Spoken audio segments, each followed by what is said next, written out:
Oi, pessoal, tudo bem? Eu sou a Elaine, sou estudante de Ciências Contábeis da Universidade Federal de Alagoas e sou uma dos autores do artigo intitulado Análise dos Quocientes de Execução Orçamentária dos Estados e do Distrito Federal. Inicialmente, nós temos a sumarização do nosso estudo e, em seguida, partimos para a introdução, onde temos a questão problema.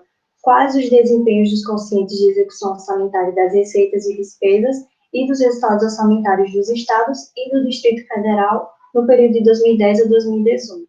Como objetivo, nós tivemos analisar o desempenho dos quocientes de execução orçamentária das receitas, despesas e dos resultados orçamentários dos estados e do Distrito Federal no período de 2010 a 2018.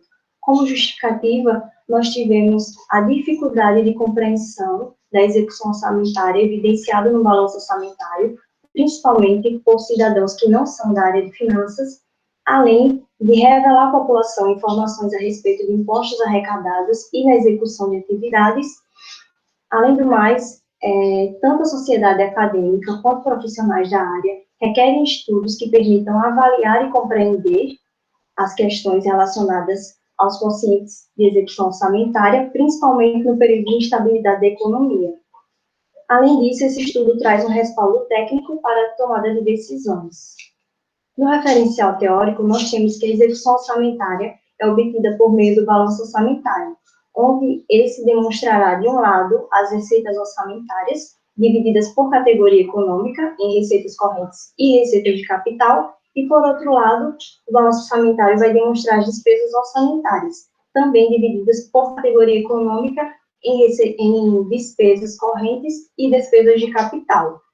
Além disso, temos os resultados orçamentários, onde o resultado orçamentário vai ser a diferença entre a receita orçamentária e a despesa orçamentária, e esse também vai ser dividido em categorias econômicas, ou seja, o resultado corrente, obtido da diferença entre a receita corrente e a despesa corrente, e o resultado de capital, que é obtido através da diferença entre receita de capital e despesa de capital.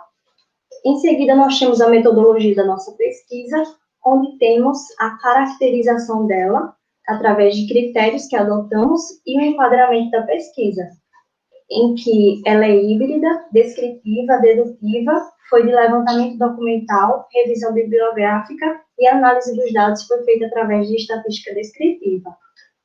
Ainda na metodologia, nós temos os indicadores que foram utilizados na nossa pesquisa, que foram de participação das receitas correntes e de capital, participação das despesas correntes e de capital, e resultados orçamentários.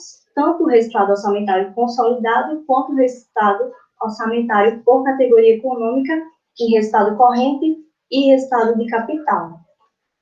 Nós temos a análise dos dados e resultados, onde temos na tabela 3 os indicadores orçamentários, temos a média desses indicadores e o desvio padrão em 3 períodos diferentes. O primeiro, que é o período total, de 2010 a 2018, que foi dividido em outros 2 períodos, o período de prosperidade econômica e o período de crise econômica, certo? O de prosperidade econômica de 2010 a 2013 e o período de crise econômica de 2014 a 2018. Temos a participação das receitas correntes, que foi considerada maior que 90% nos 3 períodos analisados, enquanto a participação das receitas de capital foi inferior a 10% nos 3 períodos analisados. Além disso, temos a participação das despesas correntes, que foi considerada bem maior que a participação das despesas de capital em todos os períodos analisados. Além disso, temos o resultado corrente, que teve um superávit nos 3 períodos analisados, e o resultado de capital, que teve resultados deficitários nos 3 períodos analisados. Já o resultado orçamentário foi superavitário nos 3 períodos também, e no período considerado crise econômica, ele foi maior que o resultado consolidado no período de prosperidade da economia.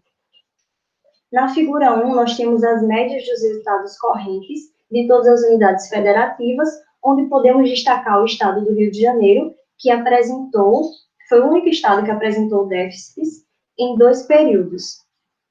Além disso, temos o estado de São Paulo, que foi o estado que apresentou o maior resultado de média do resultado corrente.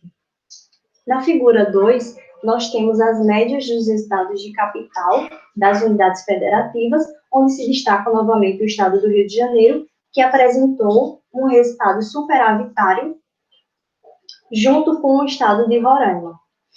Já os outros estados e o Distrito Federal tiveram déficits nos períodos analisados.